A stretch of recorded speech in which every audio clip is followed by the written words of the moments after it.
ओम शांति।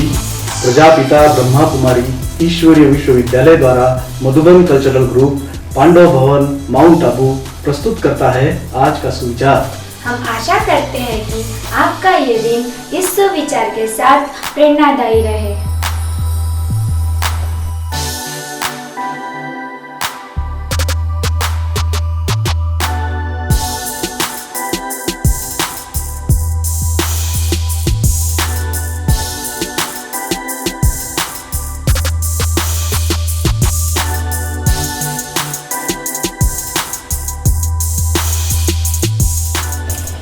जब हम क्रोध की अग्नि में जलते हैं तो इसका धुआं हमारी आंखों में जाता है।